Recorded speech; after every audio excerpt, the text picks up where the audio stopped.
crew. HTG crew. Damn, we got our asses handed to us last week, but still, what a dope ass US Open. Guys, I was on the grounds. If you saw me, if you follow me on Twitter at btau806, I actually didn't use the Hit the Green Twitter to tweet this out, but was at the US Open on Saturday down at Torrey Pines, La Jolla, California, seeing all the world's best players. You absolutely can't beat it. I mean, I wish our boy Abraham Answer were even teeing it up on Saturday. Our pick to win the event. Abe missed the cut in a really weird fashion for him. Was terrible off the tee and terrible with the putter. Two areas he's been fantastic, really, over his recent stretch of golf. So it was surprising to see that. But and our DraftKings lineups were all sunk by that time as well. Mostly 4 out of 6 golfers making the cut, even a couple 3 out of 6 lineups. So, hey, not every week can be your week, but at least if you're going to shit the bed in the betting market and shit the bed in DraftKings, you get to cross one off the bucket list and go to the US Open. I want to give a special shout out to Harry Hat 13 on Instagram. So this guy was an artist outside the US Open, and he gifted this to me. Was selling them, but for some reason wanted to gift this one to me. Thought particularly that I would like it, and I do. It's fucking dope. So might even, as I told him, get a nice high quality photo of this, turn it into an NFT or a non-fungible token for those of you that are into that sort of metaverse Gen Z stuff. You'll know what I'm talking about. But shout out to Harry Hat 13. Really, really, really cool piece of artwork that I'm definitely going to get framed and hang up here. Hopefully we can get it back here somewhere in the background of the HTG pod. Let's see how that looks. Yeah, that'd be pretty fucking dope. That looks sexy. So again, shout out Harry Hat 13. Also shout out Riggs Barstool. It was fun to chop it up with you for a little bit there, following Morikawa and JT on Saturday.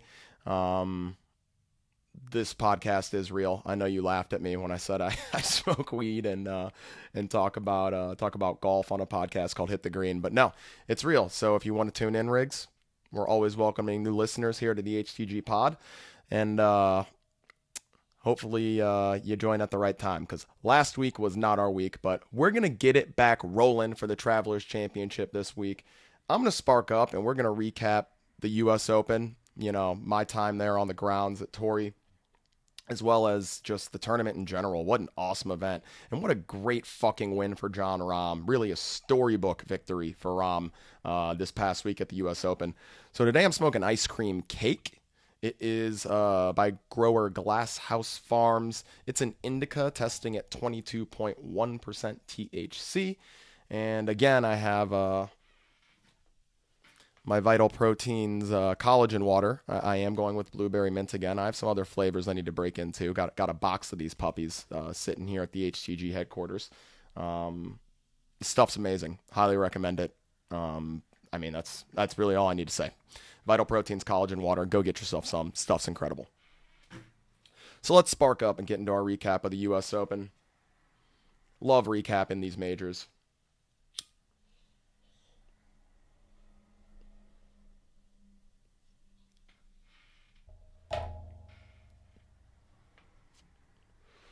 Okay, so as I mentioned, Jon Rahm got all the way to 6 under. I had predicted -3 as a winning score.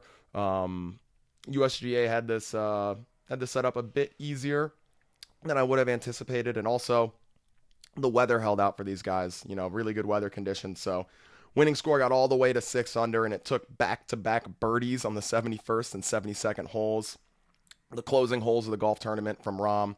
2 fantastic putts that both entered the cup center cut. I mean, what clutch putting from Rahm down the stretch. And I mentioned it's a storybook finish for Rahm here this week. And that's because he chalks up his first major championship victory at Torrey Pines, which is the same venue where he won his first PGA Tour event. It's the same venue where he proposed to his now wife.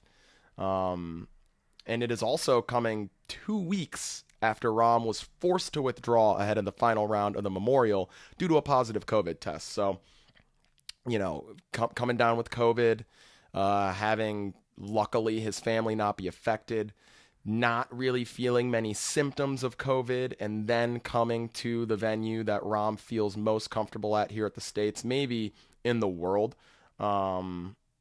It really was a storybook week for Jon Rahm. You couldn't have written the story any better. And Rahm particularly mentioned the positive attitude that he maintained following the forced withdrawal at Memorial. And that's huge for a guy like Rahm in particular, who's known for his fiery competitiveness, who's known to maybe be a bit over the top emotionally at times, allowing himself to swing one way or another too wildly, whether it be in the good direction or the bad direction. Just sort of keeping a more level head and a positive outlook is something that really bodes well for Rahm moving forward. I mean, obviously it paid off this week in him being able to capture his first major championship victory. But that definitely bodes well for him moving forward. And to add to the storybook finish, he's got his newborn child there on Father's Day. Rahm, a new father. So, again, could not have scripted this victory by Jon Rahm any better. He played unbelievable golf, gained in all the major strokes gained categories, which typically you will need to do to win a major championship. But Rahm is Mr. Torrey Pines. I won't be fading the guy at Torrey anymore. It is Rahm's track, and it was awesome to see him capture his first major championship victory there. Although it was at the expense of a guy we were also hoping would capture his second major championship victory. That was Mr. Louis Oosthuizen, and I'm really starting to feel for Louis, guys. Since I started this podcast a little over a year ago now, I feel like I've mentioned probably half a dozen times just how the proclivity of Louis Oosthuizen in these major championships and difficult events, and how many second place finishes he chalks up in these events. A second place Grand Slam Louis Oosthuizen has. I believe he's one of 2 or 3 players in PGA Tour history to have a second place finish in all 4 majors in his career. That was Louis' 6th second place finish in his career, which puts him at a tie for 10th all time. He's 1 second place finish in majors behind Tiger Woods, who has 7 in his career. It's just kind of getting out of hand for Louis. He deserves another breakthrough win. I mean, his one major championship victory in the 2010 Open Championship was a landslide victory, which shows just what Louis can do when it's all clicking for him, especially in these big events, these major championships. So, Mr. Louis Oosthuizen, it'll be your time here soon. Don't worry about it. It'll be your time again here soon. I expect that he adds another major championship trophy to sit next to the claret jug on his mantle, because he's too talented a player not to, and he plays too well in these major championships not to have another breakthrough like he had at the 2010 Open Championship. And as usual, I'll reserve the last spot for a player who had a surprising performance and might go underlooked. I don't think this one's going underlooked because he was in serious contention after Friday, just struggled over the weekend. But Matthew Wolff, my God, what a return to competitive golf. After a sizable layoff, I was shocked by how well Wolff played on Thursday and Friday. I mean, the ball striking was impeccable. The putting was so beautiful. I mean, his pace on these greens, especially on Thursday and Friday, was perfect. It seemed like every putt he hit was going to find the bottom of the cup, and a lot of them did.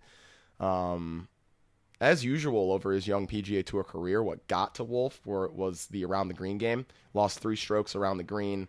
The touch around the greens is very hit or miss for Wolff. He usually gains wildly or loses wildly in this statistic, so something that he's going to need to work on, as his PGA Tour career progresses. But if he can correct that, and Wolff's now lost strokes around the green in 6 consecutive events,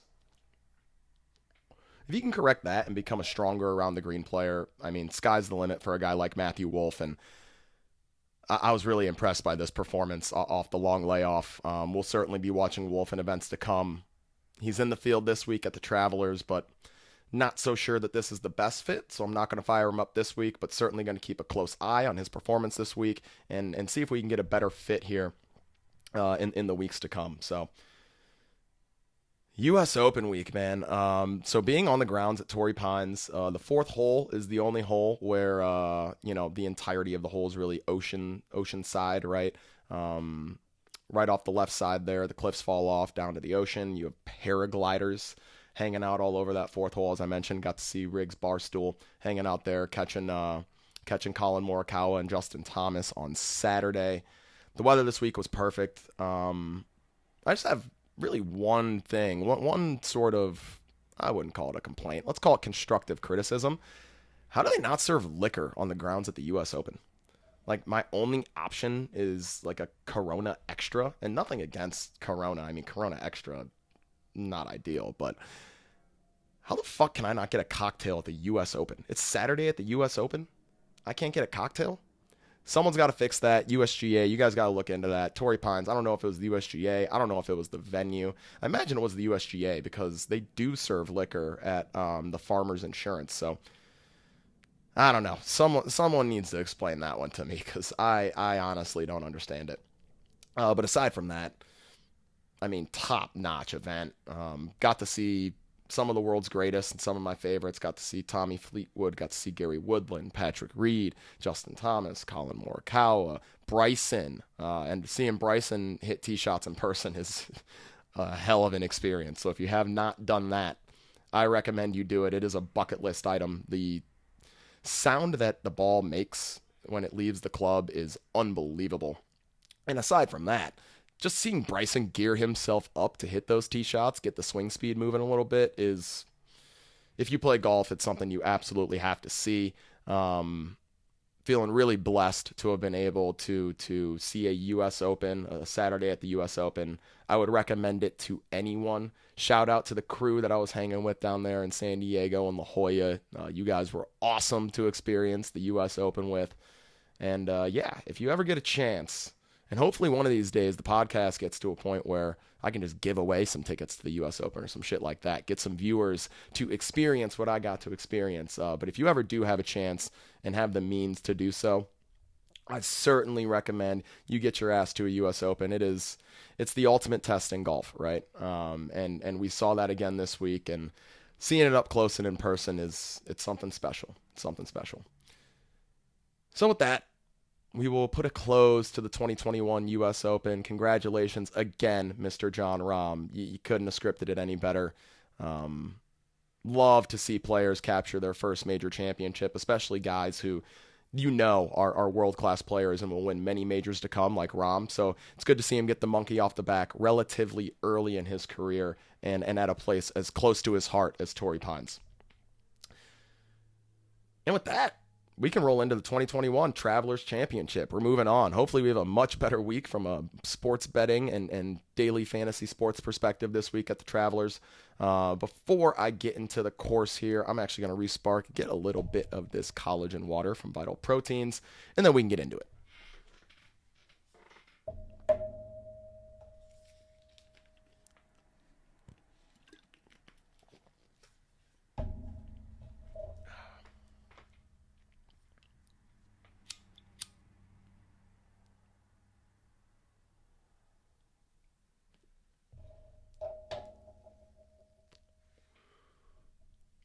Okay, the 2021 Travelers Championship. We're at TPC River Highlands, as we usually are for the Travelers, in Cromwell, Connecticut. Course is a par 70, plays at 6,841 yards. We are on bent grass greens this week, with a little bit of POA mixed in there, into that grass mix. Dustin Johnson shot 19 under last year, is your defending champion. And you heard me obviously mention 6,841 yards. That is short by PGA Tour standards. We're getting a golf course under 7,000 yards. It is a par 70, so adjusted for par, not as short as it seems, but still definitely a short golf course for these guys. As evidenced by DJ's 19 under finish last year, we're going to be in a birdie fest. Short golf courses like this, you expect these players on tour with the ever-increasing length to be able to score well, and that is the case at the Travelers. We can expect a winning score at least at minus 15, unless something gets wonky with the weather, which we do not expect this week. We only have 2 par 5s on the golf course, it being a par 70, but we also get the 15th hole, which is an awesome hole. Drivable par 4, risk reward, water to the left. A great hole to have coming down the stretch of this event. And let's hope for some Sunday drama, because 15 will be a hole to watch if we do have some drama coming down the stretch on Sunday. Lots of par 4s, right, on this golf course due to the par 70 nature. 2 par 5s, 2 par 3s. 2 par 5s, 4 par 3s, and then we have the 12 par 4s. So a majority of par 4s on this golf course. Most of them in the 400 to 450 yard range, which leaves many approaches in the 125 to 175 yard range, depending on how long you are off the tee. So this will be the critical approach range. Off the tee will be a bit important, right? Like we want to look at ball striking as a total this week, but really we want to focus on strokes gained approach. We need guys that can get red hot with their irons, and especially in that 125 to 175 yard range. I mentioned the weather. Temps will be mid 70s to low 80s as far as the highs are concerned. Lows, in the 60-degree range. The wind should be laying down all week. These are scoring conditions as far as the forecast is showing right now. So get ready for these guys to go low. Again, minus 15 at least I see as the winning score. Typically it's in, the minus 17 range. And again, DJ got to minus 19 last year. So statistical model, or the golfer prototype we're looking at strokes gained ball striking, as I mentioned, which is a combination of strokes gained off the tee and strokes gained approach. To really hone in on that strokes gained approach statistic, we're looking at proximity gained from the 125 to 175 yard range, as I mentioned, where most of these approaches will be coming from. We're looking at par 4 scoring on par 4s 400 to 450 yards. And we're looking at strokes gained putting. Going to need someone to get a little bit hot with the putter, finish off these nice approach shots that they hit into these greens. My winner is in the mid shelf. One of the, in the top half of the mid shelf. So $8,500 and above is my winner. In the YouTube comments, drop who you think is going to win the event, and also let me know who you think my winner is. It's might come as a bit of a surprise to some of you. Withdrawals this week: Eric Van Rooyen, Luke List, Joel Dahmen, and Steve Stricker. So you're not playing those guys. Again, that's Eric Van Rooyen, EVR, Luke List, Joel Dahmen, and Steve Stricker. Get them out your lineups. And yeah, with that, this is a really, really, really interesting week, guys. Like, I almost don't even believe the projected ownership I'm seeing, and it's changed since Monday. It was even more ridiculous on Monday, but as more people started to, get their selections in and started accounting for the ridiculous ownership I was seeing on Monday, it's creeped back more into maybe the territory it should be, but it's still a really interesting game theory week this week, guys. So, I'm going to play the game theory, and we'll see if you guys want to ride with me. So let me re-spark, and we'll get into the top shelf plays. Just went to Ash that. And it got me. Motherfucker.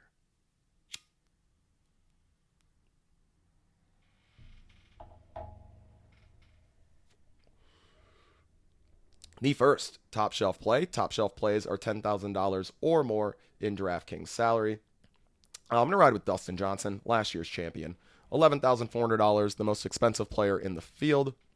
7.8% projected ownership, though. And I just want to run over the projected ownership of the top shelf players this week that are available. And this is what I'm talking about when I say game theory. Dustin Johnson, 7.7% projected ownership. Bryson DeChambeau, 24.5% projected ownership. Brooks Koepka, 4.6% projected ownership. Patrick Cantlay, 24.4% projected ownership. Patrick Reed, 16.9% projected ownership. So there are two clear standouts out there, and they are my top shelf plays this week. These ownership projections courtesy of fantasynational.com. DJ and Brooks. I mean, for DJ, I really don't understand the projected ownership, other than everyone's flocking to Bryson, and it makes sense. I mean, the model wants me to play Bryson, Cantlay, and Casey. Well, I guess Casey just outside of the top shelf, but in the top shelf, Bryson and Cantlay are the guys that the model wants me to play. And it looks like everyone is absolutely flocking to that. It makes sense. Bryson has incredible course history here.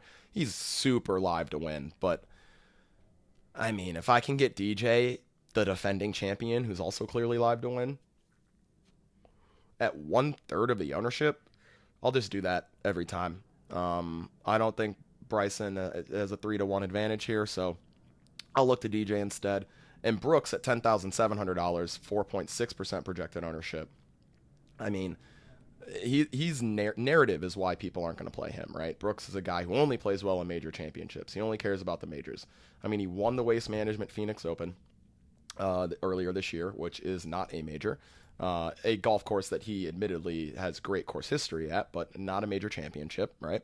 And while it has been a while, Brooks has played well in an event following a good performance at a major. I believe it was following the Masters. Let's see. Yeah, the 2019 Masters, Brooks came second and then came fourth at the Byron Nelson the week following and had a great performance, just lost strokes around the green, which cost him that week. So, I mean, it's happened before, right? So,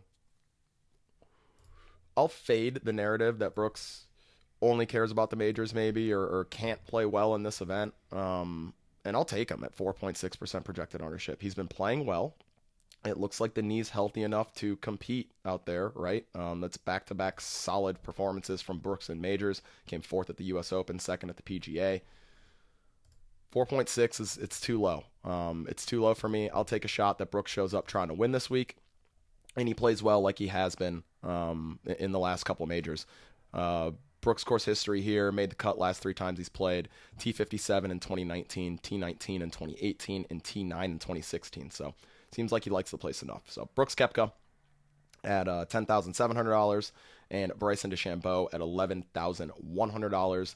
They are my top shelf plays as game theory plays because everyone's flocking to Bryson. And again, it makes sense. Last 3 finishes here, T6, T8, T9. Bryson coming 10th in the custom model. He's been playing great golf, aside from the back 9 at the U.S. Open, where he absolutely imploded. So, didn't talk about that in the recap. Probably should have mentioned it, but man, that was abysmal from Bryson down the stretch. I believe posted like a 44 on that back 9, something in that range. So, it got ugly. That's not why I'm fading. It's just the ownership that's making me stay away. But, you know, maybe if there are some demons from there, then he's certainly being overowned in that case. And with that, we can get to the mid-shelf plays. Mid-shelf plays, $7,500 or more in DraftKings pricing. And I already mentioned one. I thought he was in the top shelf. My apologies, but it's Paul Casey, $9,900. Coming in 4th in the custom model, 27th in proximity from 125 to 150, 23rd in proximity from 150 to 175. He's first in this field in ball striking. Just been awful with the putter, 125th with the putter over his last 12 measured rounds. So if Casey can find it with the flat stick, expect him to perform well and be in contention on Sunday. Casey's tournament history, he's made the cut last 5 times here, T32, T5, T2, T5, T17.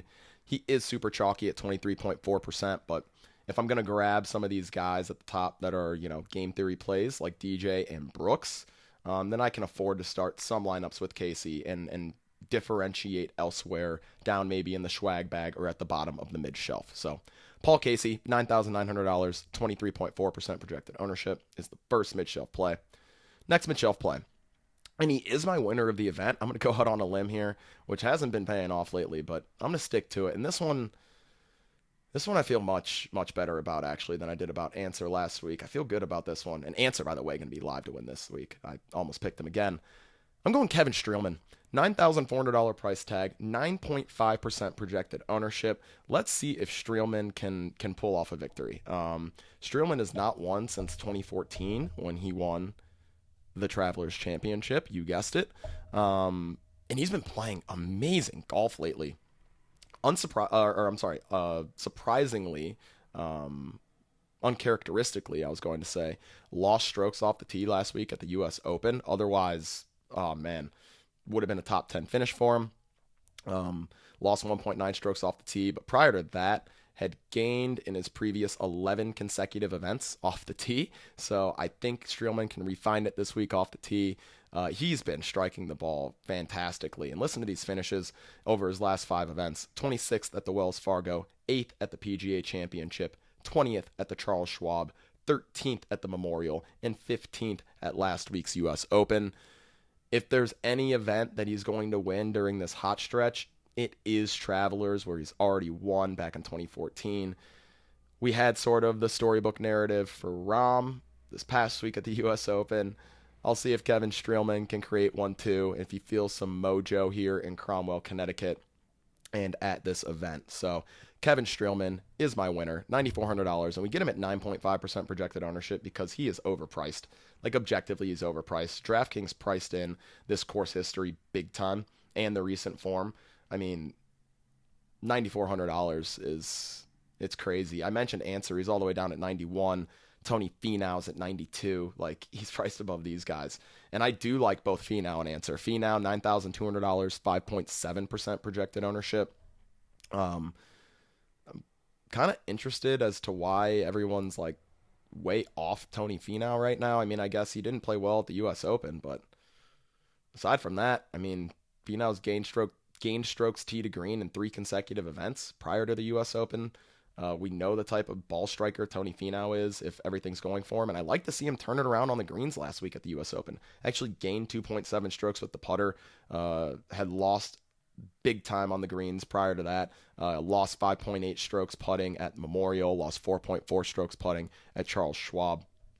So if Finau has corrected the putter, I trust that the ball striking can come back, definitely. Coming in 8th in the custom model, 29th in the 125 to 150 yard range, 24th in the 150 to 175 yard range, 18th in this field in ball striking. Again, the putter's been really bad, 135th in this field in putting, but looked like he turned it around last week at the U.S. Open.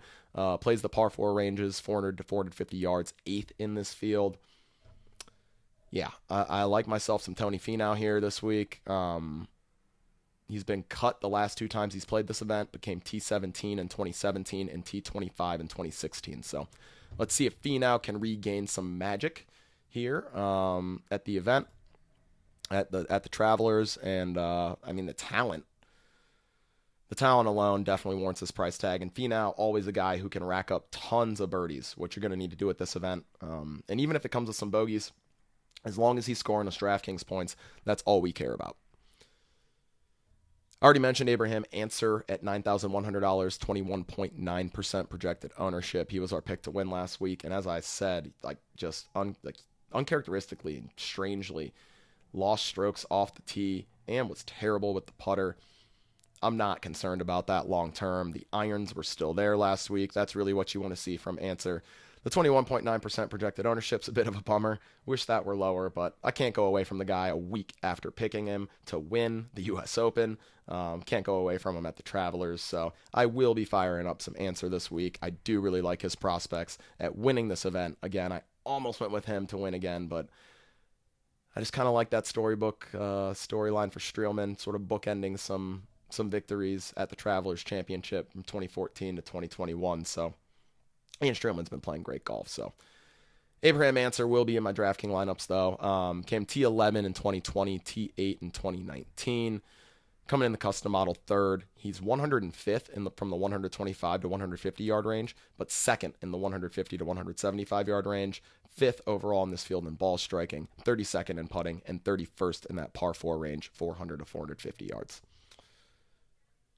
Good old Chuck Hoffman keeps ticking along. Charlie Hoffman at $8,600, 16.7% projected ownership's totally fair. Hoffman coming in 7th in the custom model, 34th in the 125 to 150 yard range, 65th in the 150 to 175 yard range, 8th in ball striking, 88th in putting, and 20th in the par 4 range, 400 to 450 yards.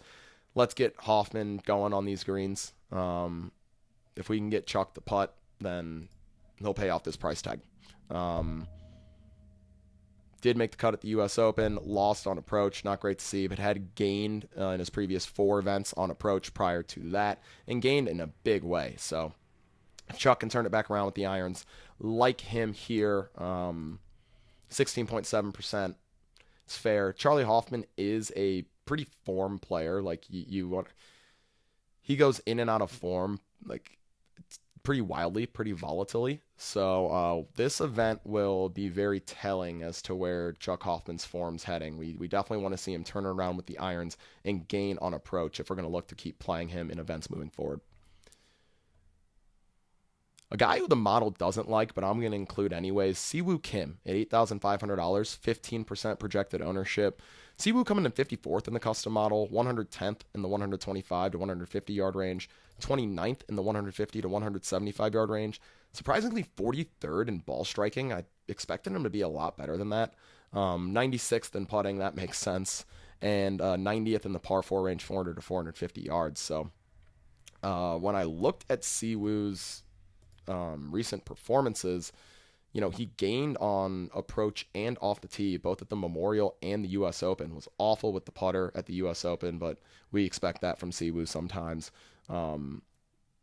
So surprised to see his ball striking statistics not really popping. It looks like he lost strokes on approach, both at the Byron Nelson and at the PGA Championship. But seeing him turn it around over these last two events, we know that Siwoo has tremendous upside in the strokes gained approach category. So even though the model doesn't like him, I'm going to go ahead and include myself some Siwoo Kim this week. Siwoo at this event came T11 last year, was cut in 2019, came T26 in 2018, and T25 in 2016. So, yeah, I like myself some Siwoo Kim this week. I also really like Keegan Bradley at a $7,900 price tag. Feels like a bit of a discount for Keegan, only 10.4% projected ownership. Keegan coming in 26th in the custom model, 127th in proximity, 125 to 150 yards, 27th in proximity, 150 to 175 yards, 11th in ball striking in this field, and obviously Keegan, really bad with the putter, can get really bad with the putter, 106th in this field with the putter over the last 12 measured rounds, and 60th in par 4s, 400 to 450 yards.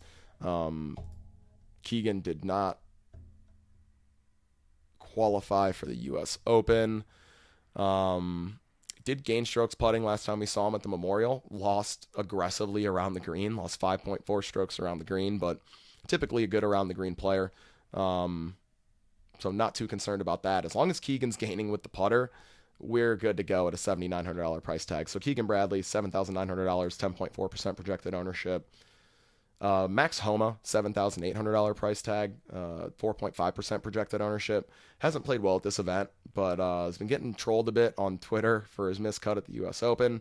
Comes in 18th in the custom model, 97th in the proximity 125 to 150 yards, but 12th in proximity 150 to 175 yards, 20th in this field in ball striking, 85th with the putter, which he has upside to improve on, and 57th in the par 4 range, 400 to 450 yards. He did gain strokes with the ball striking at the U.S. Open, which I like to see. Again, it was just the putter that let him down, but Homa can flash with the putter. Gained 6.5 strokes putting at Memorial, gained 5.7 strokes putting at Valspar, gained 7.9 strokes putting at the Arnold Palmer Invitational, gained 4.6 strokes putting at Genesis, gained 3.9 strokes putting at the AT&T Pro-Am. I mean, he has tremendous upside with the putter, so it's likely going to be really good or really bad, and if it's really good, it's going to pay off in spades. Again, I believe Homa's missed the cut here the last couple times he's played. Yeah, he's been cut from this event both times he's played it, but all it takes is that one time. Maybe Homa feels more comfortable with the golf course this time. It can't happen until it does, right? So wouldn't be surprised if Homa silences all the Twitter critics this week with a good performance. At $7,700, Sam Burns, 6.2% projected ownership, is the last play of the mid-shelf. Burns coming in 5th in the custom model. First in proximity, 125 to 150 yards, and I suspect he will have a lot of those shots. Burns is extremely long off the tee. 92nd in proximity, 150 to 175 yards. 13th in ball striking. 29th with the putter. And 28th in the par 4 range, 400 to 450 yards. I really like Burns this week. Only 6.2% projected ownership. So I love that. Came T24 last year, T43 in 2019. Yeah, I don't understand why Burns isn't a little higher owned. I mean, he missed the cut at the U.S. Open, lost 2.1 strokes on approach, but the U.S. Open is a difficult event. It can get to these guys, especially these young guys. And that's like, I think the third U.S. Open that Sam Burns has played. So he's still gaining major championship experience. Prior to that, had gained strokes on approach in 7 consecutive events. So I expect Burns to regain form on approach. And he's a serious bargain at this price tag and projected ownership. So let's regain some form, Sam Burns, at a $7,700 price tag, 6.2% projected ownership. And then we can get into the swag bag. Swag bag, players priced below $7,500. The bomb plays, the guys we like to take some shots on. Before we take some shots on them, I'm going to get some more of this collagen water, respark the last of this joint, and then we'll get into the swag bag plays, baby.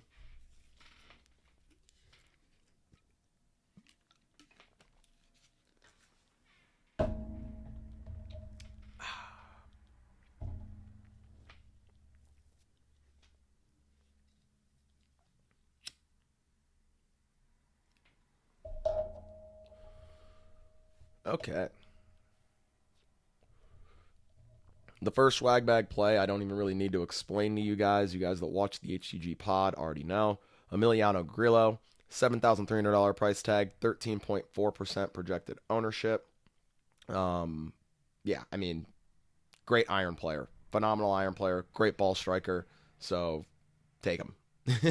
If he putts, he's going to pay off. If he doesn't putt, he's not going to pay off. So, we take some chances with him, especially at 13.4% projected ownership. I will give you his tournament history. Came T60 last year, T60 in 2019, T19 in 2018, and T43 in 2017.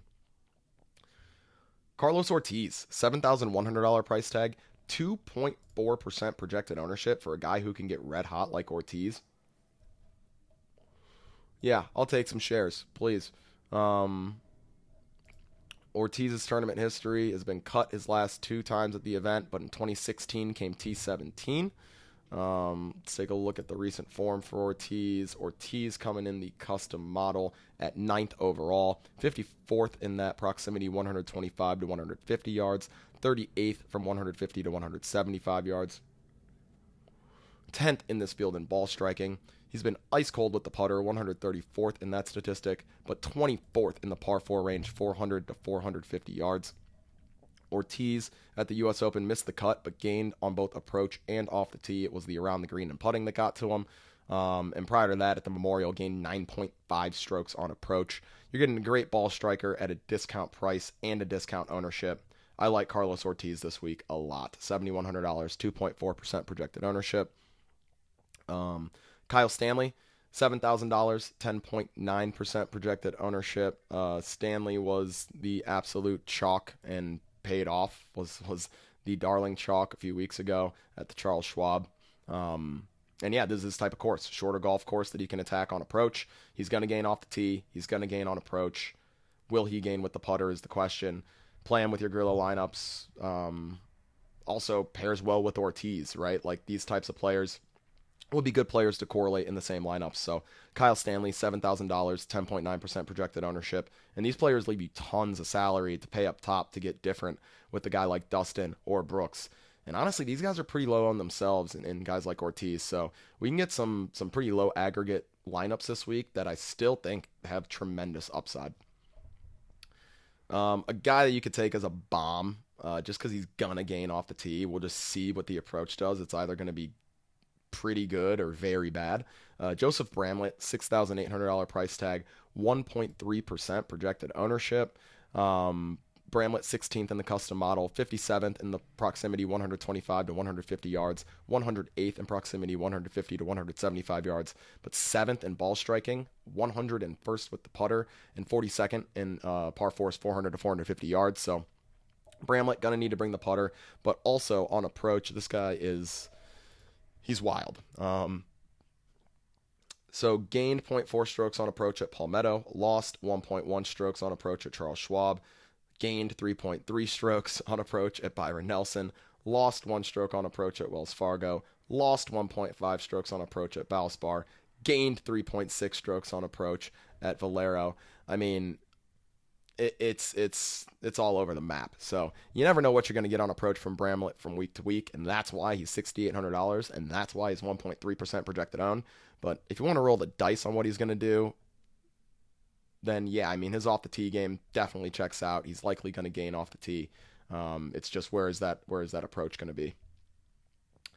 At $6,700, another bomb you could throw, Hank Lebioda, 3.1% projected ownership. Lebioda coming in the custom model at 14th, 122nd from proximity, 125 to 150 yards, but 4th in proximity, 150 to 175 yards, 16th in ball striking, 71st in putting, and 46th in that par 4 range, 400 to 450 yards. Lebioda's tournament history came T41 last year and T51 in 2019 in his 2 appearances. And we last saw Lebioda at the Palmetto. He lost 3.2 strokes on approach there. Prior to that, at Byron Nelson, gained 4.1. And the event before that at Wells Fargo, gained 6.2.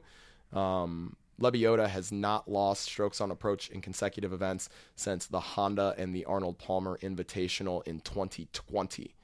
So, you know, there is hope that Lebioda can turn it around quickly. As he's shown, he doesn't like to lose strokes on approach in back-to-back events. So I think Lebioda, if you want to take a bomb on that as well, $6,700 price tag, 3.1% projected ownership. A super bomb. We have 2 super bombs. Scott Piercy, $6,600 price tag, 0.8% projected ownership, 31st in the custom model, 43rd in proximity 125 to 150 yards, 81st in proximity 150 to 175 yards, 24th in strokes gained ball striking in this field, 115th with the putter. Piercy's gonna need to bring the putter to pay off. Piercy, a form player though, who looks like the ball striking's really coming into form, and gained 4.5 strokes with the putter at Palmetto. So if he has one of those flash performances like he just did at Palmetto there with the putter, then Piercy's certainly going to pay off this price tag at $6,600, 0.8% projected ownership. Also flashed at Wells Fargo, where he gained 10 strokes tee to green, gained a lot of that around the green, but also gained 3.4 on approach and 2 strokes off the tee in that performance. So 2 of his last three performances have been very good.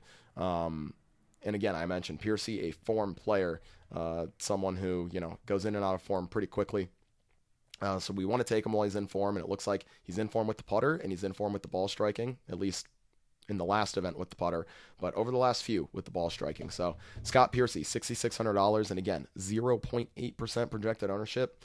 Stuff him in one lineup.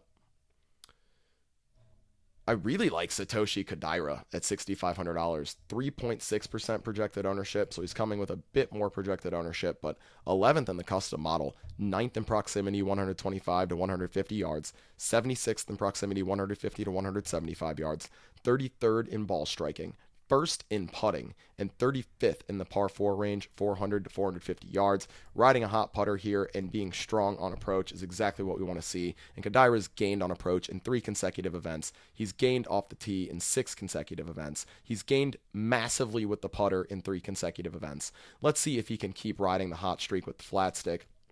And it's not like the ball striking's been bad. So even if he doesn't flash tremendously with the putter, he still can potentially pay off this salary just with the ball striking alone. So I love Satoshi Kodaira this week. Let's check the tournament history for Kodaira for you guys. He's been cut the only 2 times he's played the event. That's probably why people are going away from him. But again, as I said, it doesn't happen until it does. And that can come out of nowhere sometimes. So Kodaira also coming into this event in very good form, both with the putter and the ball striking, which maybe you couldn't have said about him in 2019 and 2018. As a matter of fact, let's go take a look. Let's do it right now. So 2019 coming into the Travelers, Kodaira had lost strokes on approach in back-to-back events, likely in 3 events in a row. We don't have that data for the Masters, but he had lost strokes total in 3, 5,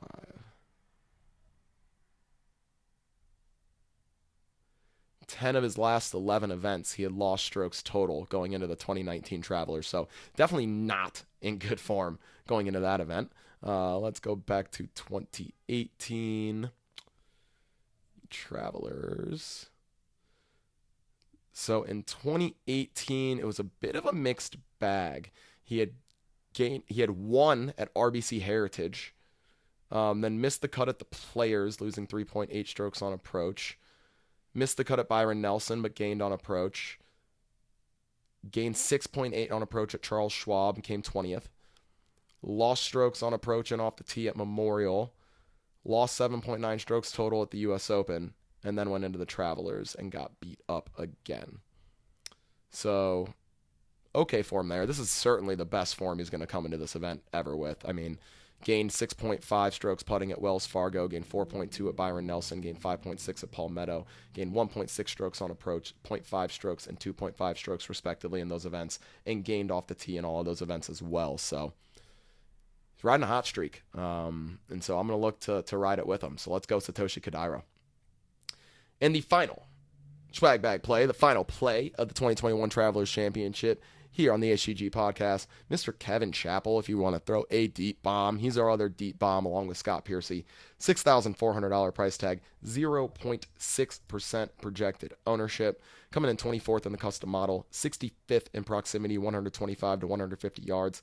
3rd in proximity, 150 to 175 yards. 17th in this field in ball striking, but 120th with the putter.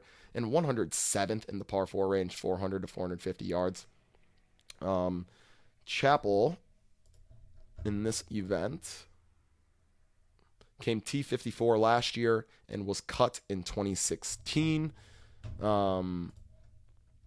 Chappell's gained strokes on approach in his last 5 events and gained 4.3 strokes off the tee at the Palmetto. Just lost 5.6 strokes with the putter is what killed him. He's been gouging strokes on the greens. Over his last 5 events, has gained on average 1.4 strokes on approach, 0.5 strokes off the tee, but losing a half stroke with the putter. Can flash with the putter, though. Gained 4.9 strokes with the putter at Honda, gained 8.9 strokes with the putter at Sanderson. That was last year, but he can have these big putting performances. Travelers, actually, last year was one of them, gained 6.8 strokes on approach on these greens. So if he can do something similar to that again, but come into this event in better ball striking form as he does this year, I do like Chappell as a bomb play here in the SCHWAG bag at $6,400, 0.6% projected ownership. And that does it for us this week, HTG crew. Make sure you subscribe to the YouTube channel. Drop something in the comments who you think is going to win the 2021 Travelers Championship. Make sure you follow us on Instagram, where we let you know when the podcast drops and when the articles drop. Hopefully you guys are subscribed to everywhere you listen to your podcast, Spotify, Apple Music, whatever the case may be.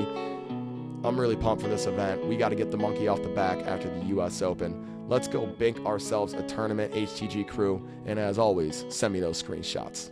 I love y'all. Peace.